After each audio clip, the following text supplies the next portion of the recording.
Welcome to another weekly update here on the Hubnut channel, where affordable motoring is our way of life.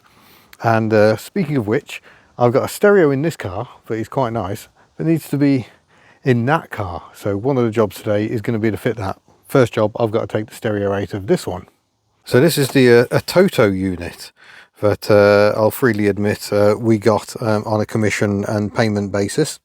So we didn't pay for it, but it genuinely is good, and it has utterly transformed this car. Does take a while to boot up is the only issue. This seems to be a problem generally with these smarter radios. So every time you start the car, it cuts the power and it reboots. And we've had a few issues. I don't know if I've got the wiring quite right. So every time we turn it on, the time is 9:32 in the morning. But weirdly, it seems to remember the radio presets that I set. That's another issue, but it always starts at maximum volume.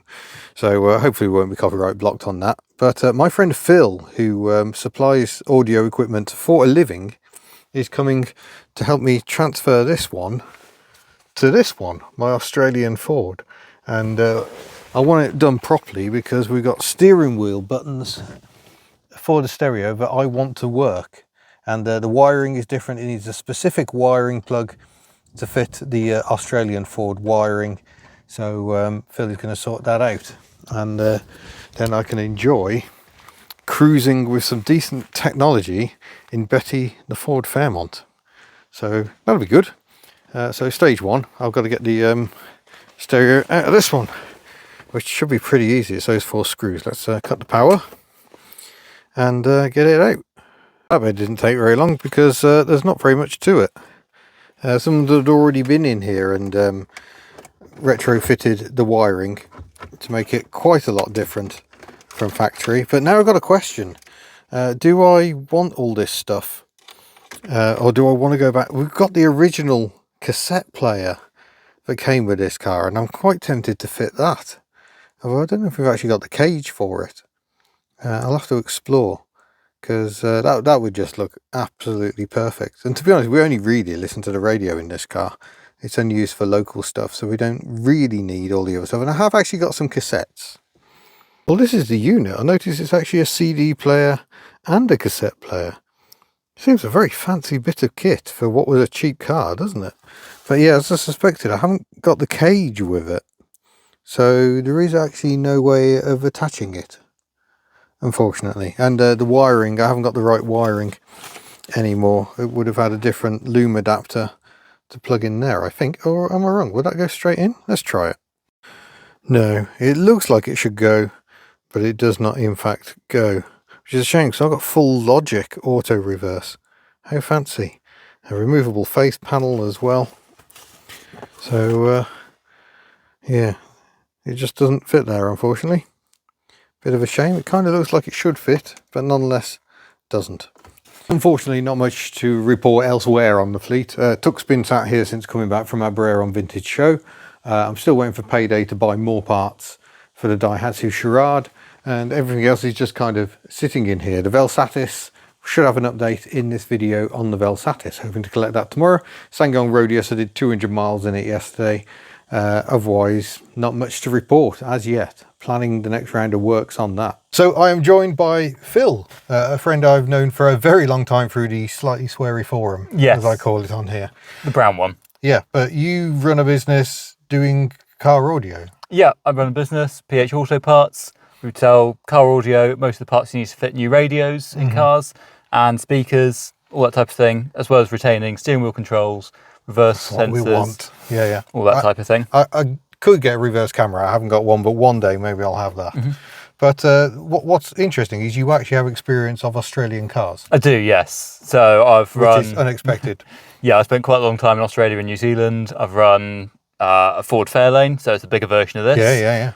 And bigger. Yeah, and spent time with like Mitsubishi Veradas and other random Australian junk. You can see why he was the perfect person to help, and to prove it, he got the actual install kit, and I'll show you the box. Come in for a closer look.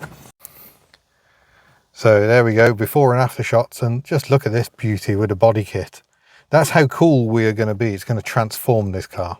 May not actually transform the car, But so what have we actually got in this kit? Well, in the kit we've got, firstly, we've got the steering wheel control interface.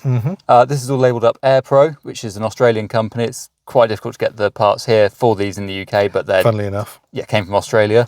It's actually a Connects 2 part. You can just see the logo there, which is a UK company. So it's gone from here to Australia and back again. Brilliant. And that will mean we can use these buttons right here, which will be good. And it's got the correct connector to fit straight to what's in the car weird originally. Ford wiring, yes, which is unique to Australian Fords. Yep, on nothing else. So even though the head unit looked like a generic Ford one, it didn't work. You also got a fascia panel. So that fits a doubled-in head unit into the original space, which is very slightly larger and a slightly weird shape. Again, Typical. you don't get them in anything other than Australian Fords. Yep. So only AirPro make this. This is the part that was impossible to get elsewhere other than Australia. And I'll make it fit nicely in here. The patch lead, that goes between the steering wheel control interface and the radio. You've got various different connections on this one. It's a universal one. So you can connect up to Pioneers, Sonys, Kenwoods. Yeah. But this one's going to the Toto. Which is right here. And some radio removal keys, which we don't need. We don't need because I've already done that. It's gone. Only caused mild damage trying to get the old one. It was very happy there. Yeah. Very happy there. And we've also got an electric aerial on this car, which you can manually override, but that can all be done as well. Yep. Excellent. Let's go then. So as well as the panel, this kit has what we need to actually attach the stereo to the car. So that will screw to the sides. There are many, many holes to suit many applications. Yep. And then we can start the process of wiring, I guess. Yeah, and then connect up the wiring once this is all connected. Right, we're just digging through the wiring. Where are we at the moment? We have got the steering wheel control interface connected. So that's the end that goes towards the new radio Yeah. and towards the car. With the patch lead, which I haven't yet set up, but we've got some crimps on it to connect onto this, which is the ISO cable that came with the radio. Now there's two different versions with this. This one has the standard wiring set up. So yellow here is your permanent live. Yeah. And that one's here towards the top. Orange is illuminations, that dims the radio when you turn the lights on. Nice. Black is the earth, and red is the switch live that only turns on when you turn the ignition on. Right. There's the Toto came with two options. The one we're not using has got the switched one, which is now up here, and the permanent one here swapped over. Right. This is useful for some old Vauxhalls, the original Saab 9.3, and some sort of 90s up to early 2000s Volkswagens, Okay. because they have them swapped around in the loom on the car. Yeah. So you can just plug it straight in without having to deal with this. But otherwise, most cars are going to want them in this one with the yellow up towards the top. Right. Useful info. Right, we just experienced a slight peculiarity that may cause us an issue regarding the aerial. So on the connection for the car, the electric aerial is here in the ISO connector in its standard position, right next to the orange illumination wire. It's sat there. Yeah, the blue one. However, on the wiring for the Toto, there's nothing there. So there's no power going to the electric aerial. It's got a loose wire instead. So for this particular application, I'm going to chop the wire on the steering wheel control interface, chop that blue wire, and then use bullet connectors to connect these two together. Yeah. Super. So we'll still have FM reception. Old school. We're powered up and now going to try and set up the steering wheel keys. So let's see if this works. So if you press and hold a button on the steering wheel, take your pick, so that volume plus. Yep. And so it's recognising it because the text has gone yellow rather than red, and I can select that as being volume plus. Now if you release that and go volume minus, I'll add that to volume minus there, and release, and seek, go to track up. There you go, release, and save and exit. We're out of buttons. That's all so there's three lots buttons. of things we could program, but we've only got 3 buttons. So now that should work. We'll go to the radio. It'll just be static noise at the minute. And we'll just check it works. Right, there's a noise. That is more noise. That is less noise. There we go. And if you go seek, does that change to the next preset? Oh, no, it does. Yep, it does. There we go. We just changed to what will be Classic FM when we got the aerial connected. Excellent. Perfect. So all the steering wheel controls are now working. Beautiful. Some modification of your car may be necessary for fitment. The little guide actually did show us where we need to be trimming. Ta-da! One super reflective eye, stereo fitted. So turn it on, up goes the aerial, and it wakes up ready for action. And we've got the option, can wire up reverse cameras to it and all sorts. It's got a GPS, so it's a standalone sat-nav unit now. Although I'll probably use Android Auto. But there's your boot time. And it fires up. Once it's connected back to my phone again. So there we go. It's very, very shiny, but the unit is in. My buttons work, so I can turn the volume up and down. I'm very happy about that. Got the Chemical Brothers testing the speakers. It sounds good. So huge thanks to Phil, who has come all this way to help out. Where can people find you? Best place to find me is my website. It's phautoparts.co.uk. I'm also on eBay. That's the easier place to order from me if you're ordering from outside the UK as well.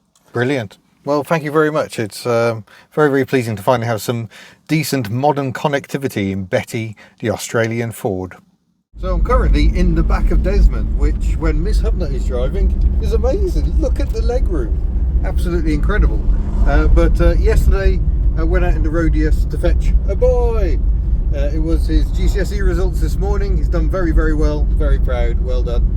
And yeah, I'm actually being chauffeur driven by Miss Hubnut for a change. She's escaped her work for the day. It's a special day. So we've just taken the Vel Satis back from Whiteland. So in a bit I'll show you the work he's done. But for now we're just going to enjoy a day of family. Most of the family, we're missing one. Hoon! The Vel Satis is back. It's now, what day is it? Friday. I've just driven from Wales. We're here in Sussex. This is Crawley Garden Centre. I'm borrowing the use of the car park of. And yeah, look, the enormous beast is here. It was clean. There was an issue, but unfortunately the air con has packed up and didn't do any recording along the way because it's a bit noisy with the windows open.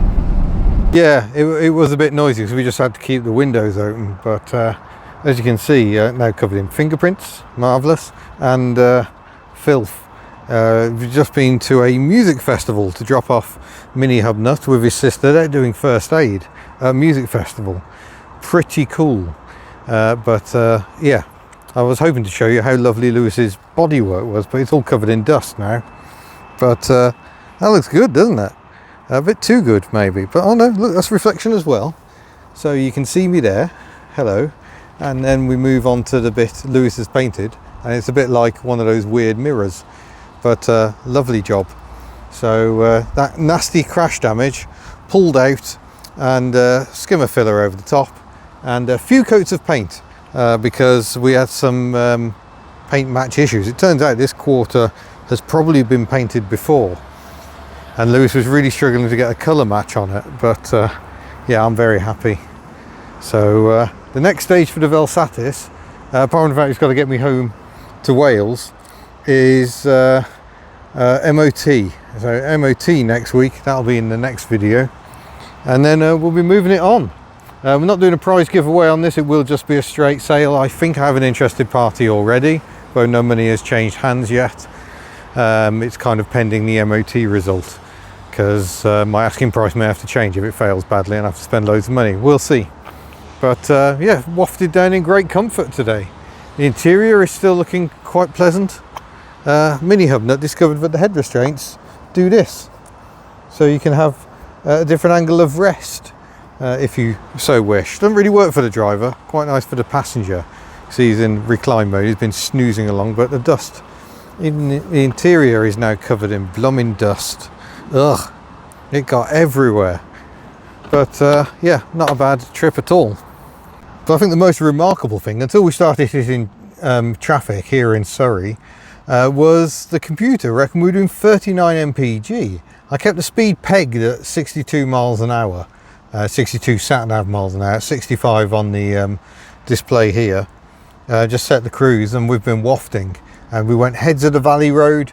Put a post on Facebook about this. If I did heads of the Valley Road, it's taken 23 years to build that road and fully dual carriageway, all the way from Abergavenny through to Swansea. And my days, it's a beautiful route.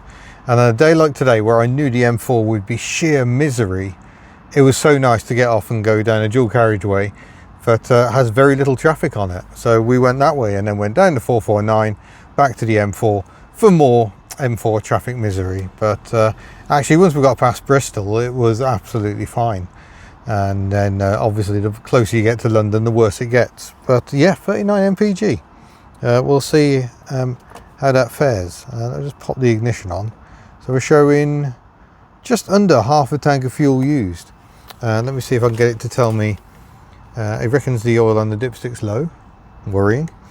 Let's see. 38.7 mpg now, because we've done a bit of traffic. 295 miles until I need to fill up again. 305 miles since we filled up on half a tank, although it did take 63 litres to fill the tank yesterday, which cost £80. Sheesh.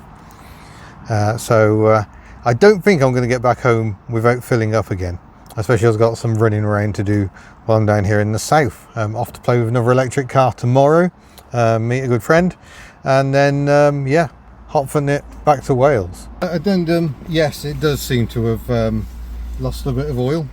You can smell it when you start up. If she's been parked a while, when you start her up and go for a drive, there's a smell of oil on exhaust, so there must be a little leak somewhere. So gonna have to find some oil. Marvellous. Addendum, I did check the oil, and it is actually low. So I've been noticing a bit of a smell when you take it, when you first get her up to temperature. There is a smell of oil on exhaust, so there must be a little leak somewhere. But yeah, we should go and find some oil. And oh no, it says oil okay. Well, I can tell you it isn't. Stupid car. So I'm walking around Gatwick Airport. I think I'm about level with the runway. Oh yeah, I'm level with the runway, alright. Tunis Air. Wow. Unfortunately it's landing directly into the sun. Wow. Wizz Air Airbus A321 should appear pretty much any minute. There it is.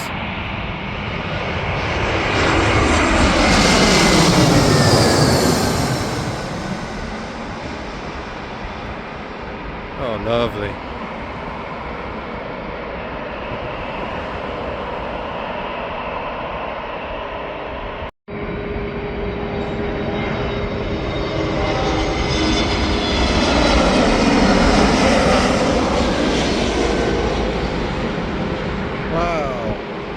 I've accidentally ended up somewhere I probably shouldn't be.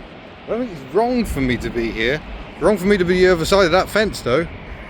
So I'm just waiting for, I think it's a Vueling Airbus A320 to land.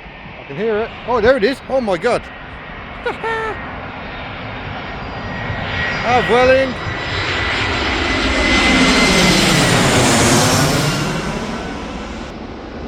Wow.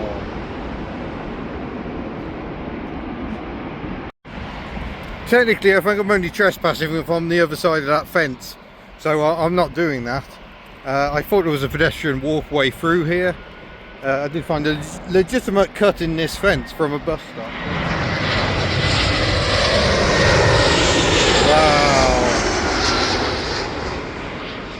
Wow. I think the wind is in my face, so it's blowing the vortices down that way. I say that. That's quite a bit of wind. Well, hello. It is 6 o'clock in the morning. I've got an EasyJet flight going overhead, quite dramatically. Woo! I don't know if you can see it or not. I can't see the screen because the sun's so bright. But I'm going to get back to Wales, so the clamber aboard the Vel Satis and off we go. But this is the very spot I filmed a very interesting electric car yesterday. Well, electric van. So that'll be coming to the channel soon. But yeah, I need to get you set up in the mount and we need to get on our way. We've got an awfully long way to go, all the way back to Wales. It's a bit weird. I'm leaving the kids at a festival down here. We'll see them, sadly post Rustival, but next weekend. But yeah, I need to get back. So I'll give you a quick update on the Vel Satis while it's warming up. It's pretty chilly out there today. 10 degrees, the car reckons, and I don't think it's far wrong in that. Yeah, it's just done the whole car is not charging, seek dealer assistance immediately. Great. It took 2 litres of engine oil to get it topped up again. And it's blooming freezing this morning, and I'm wishing I hadn't had my hair cut so short. But yeah, and what else have we got going on? The gearbox seems to be getting worse, so let's bung that into drive. There we go. And yeah, the engine, I don't know where the oil's going, so we'll see what that's like on the way back. Where's the heated rear window? I've not needed that before. Heated rear window, is that one? There we go. Oh, someone out for an early morning dog walk and not expecting a huge lump of French automotive magic to come down the road. And yeah, the back end's feeling really clunky. The transmission is feeling really slow. So I'm not loving the Vel Satis experience. I've got some more miles to do this weekend, going to see family, and I think Betty's going to get the nod for that. The Rodius will be doing Rustival this coming weekend. Jeepers, getting close now. But yeah, I'll join you a bit further into the journey. Quick stop at M&S Food for breakfast. Oh yeah, I'm feeling plush. Well, I'm driving an executive car, aren't I? And I'm still soft focus. I do apologise. I thought I'd managed to clean the lens. Yeah, just filled up. Not good news. The computer, our oil level is where it should be. Yeah, the computer reckons we've done 37.6 mpg, which sounds unlikely, doesn't it? The actuality is 30, which isn't terrible. You know, it's not really bad, but nor is it, let's put my heated seats on, why not? Nor is it good. I think for what the car is, 30 is pretty decent, but yeah, that's a lot of fuel. That's another 70 odd quid in the tank. So yeah, maybe I'll give up with driving gently. Maybe I'll just hot foot it back to Wales. But I won't bore you with too much of the journey because it'll be really, really boring. But I don't even know where we are at the moment. Are we in Kent or Sussex or Surrey? We're kind of near the border of all of them. But spot. There's some pretty nice sights here. Look at that lovely Premier Inn. But the light this morning, absolutely magical. And nice old church to the left. St John's apparently. So a beautiful morning, and the sun should be behind us, so at least it won't be blinding me as we drive down the road. Yeah, ultimately it's still not love for the Vel Satis, so we'll get it in for an MOT on Wednesday. That will be the next video on this car, and yeah, keep those fingers crossed. But yeah, otherwise let's see how the journey back to Wales goes. I have to say though, that was a lovely evening yesterday with Will. I've known Will for a very, very long time, but we'd never actually met. It's all, you know, we've chatted online. He actually sent Berlingo Hub to get Bella back on the road. Bella the Berlingo, the long-suffering Berlingo. Turns out he's got a long-suffering Berlingo as well, which he likes very much, and which is quite often broken. But maybe it's just the way. And yeah, it was nice to actually meet him properly. Seen him at a show and sort of waved at him, and that's been about it in the past.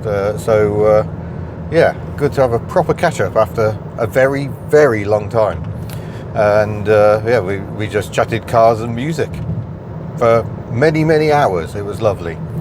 But back to Wales it is, about 4.5 hours. So we're getting on the road really early on a Sunday. So I'm hopeful, even though it's bank holiday weekend, we might get a jump on the traffic. Let's keep those fingers crossed. Won't believe it till I'm back. But yeah, drove 2 very different electric vehicles yesterday. And I'm going to tell you, one was a Hyundai Ioniq 5 belonging to my friend Alex. And that's an EV I've wanted to drive for a long time. So look forward to that test in the future.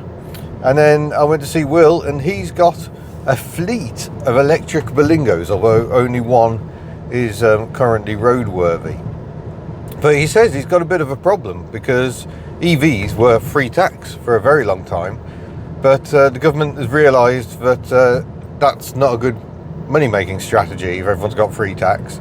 So electric vans have gone up to over £300 a year from nothing at all, which seems grossly unfair. But obviously businesses need electric vans, so they're going to have electric vans. But to those who privately own electric vans, electric cars, still all right. I think you now have to pay a little bit. But I think that's only new registrations. But this is going back and hitting people who've got old electric vans quite hard. You ready for it, folks? Here it comes. Whoa. That's a lot of noise and silliness. Something this doesn't have quite so much. Yeah, an actual Lamborghini out in the wild. I was thrilled. I've never really seen one. Oh my God. Luxury car, Renault. Luxury car. Luxury cars shouldn't ride like this. Atrocious, really. There's still a sense of, there's a sense of special. It's not Citroen C6 levels of special. But to just look at the thing and the quality of the interior, apart from the dash creaks and the bits that don't work, yeah, there is still a sense of drama about this car, but it is so badly let down by the driving experience. The gearbox yesterday, I was doing a lot of driving in traffic yesterday, and it's just atrocious. This ridiculous neutral drop it does, which Volvo programmed out of this very same gearbox in their cars, because they know what's rubbish. Yeah, it's infuriating. So you take your foot off the brake, and because it's getting a bit older now, and because it's done this a lot in its life, especially as this was a London car new, there's just a bit of a delay before it goes into drive. It's not quite as bad as the blue one was, but it's not great either, and it got worse as the fluid got hotter on the big drive down 2 days ago. So yeah, this will be getting sold very much as a project. Don't expect brilliance and perfection, but I won't be asking brilliance or perfection money. I'll mention more about it. Like I say, I've got a buyer lined up. If that all goes through, then happy days. But if not, I will do a further for sale post. But I've still got a long way to go, so I'm just going to keep on driving. We are going to continue on towards London, this car's former home, and the M25, and scoot our way back to Wales. Fingers crossed the traffic levels remain light. I mean, look at this, look how busy it is. It's 7 o'clock in the morning on a Sunday. These people can't all be going to church.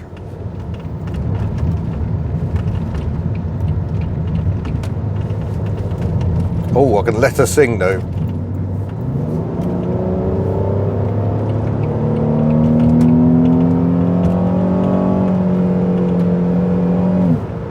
What are you doing, transit van? Make your mind up.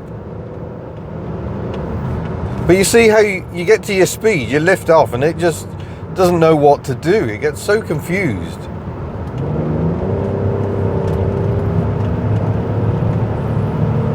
But yes, you don't hang about. And thankfully the brakes are quite good.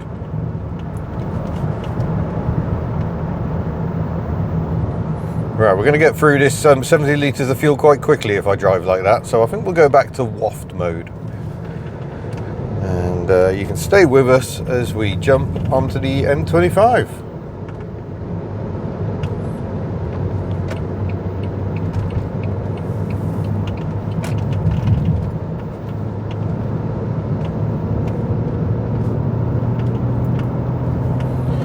And then followed many hours of boring motorway.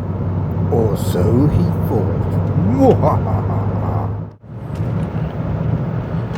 Oh great, the cruise control won't work. No, it's just not turning on.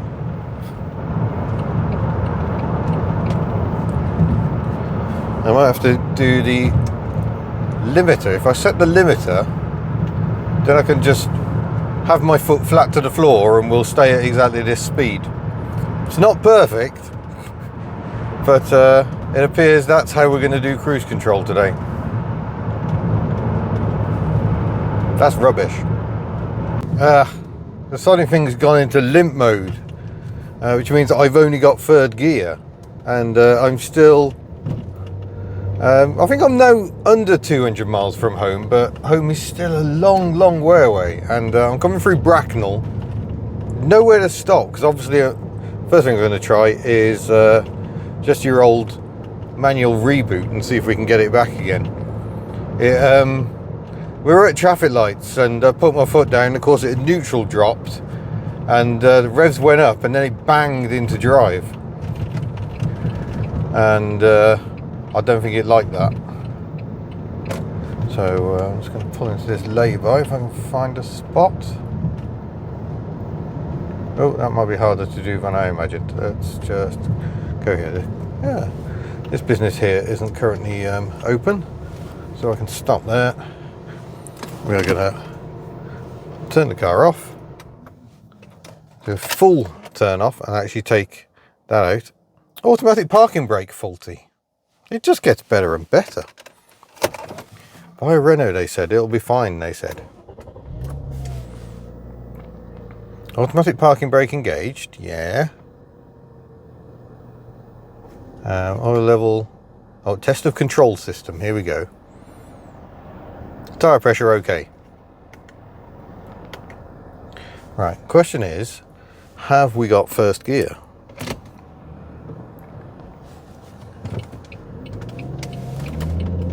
Thank goodness.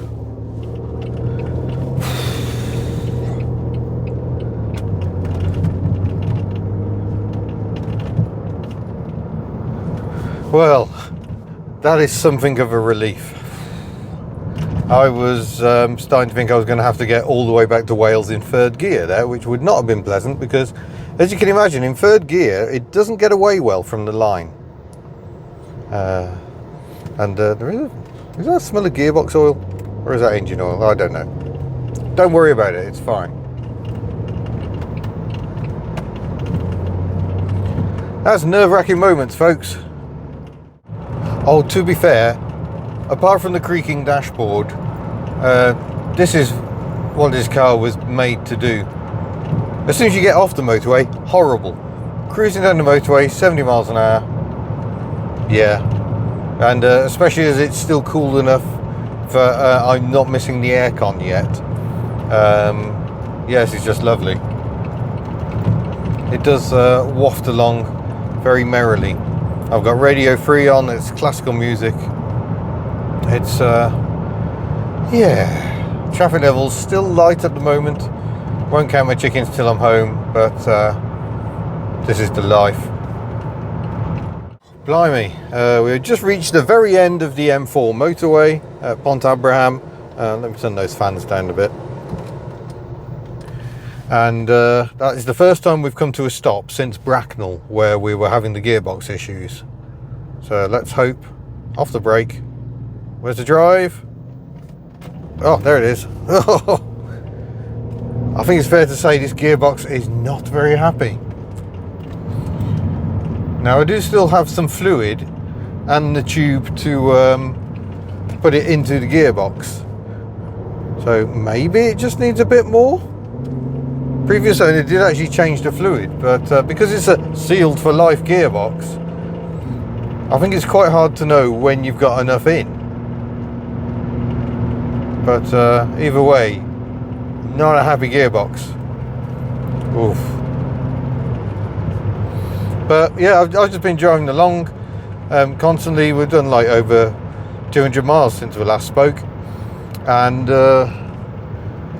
yeah, it's just, I've set the, well, not the cruise, because the cruise control still isn't working. That did not come back after the reboot. I'm using the limiter to limit the speed, but yeah, it's sort of working. Well, somehow we made it back to the land of Betty. I'm going to go home in Betty. That's what I'm going to do. I'm not driving this any further. The last time I came to a stop, it went into neutral as it always does. I just could not get it back into drive. It was several seconds before it'd decide to move away again. That's not good. So it could be fluid. It might benefit a fluid change. I'm not going there. And furthermore, I don't think I'm going to put it in for an MOT either. There's so many clanks and clonks from the suspension.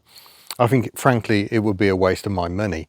The tax run, the MOT runs out on the 5th of September. So I think I'm just going to see if I can sell it as a dead loss and get it down the road before then. So by the time you see this video, those wheels are hopefully already in motion. I'm going to contact the person who was interested and see if they're still interested at a much reduced price. Otherwise, it's going on Facebook at 500 quid, and we'll see if someone will snap it up. In hindsight, much as I love Lewis, I shouldn't have given him that job, because A, the job went horribly wrong for him, paint issues, and the car is ultimately not worth it. Bit of a disappointing end to the video, but there we are. Need to get this gone so we can focus on my Australian Ford, which needs work, the Daihatsu, which needs work, the SsangYong Rodius needs work, which we're preparing for our giveaway. Don't forget, £1 gets you a chance to win the SsangYong. Look for the link in the description below. But otherwise, yeah, I think I'm done with it. So thanks for watching. Don't forget, Hubnut store available should you wish to look dapper, and don't buy a Vel Satis. Bye. Deliberately looking the other way.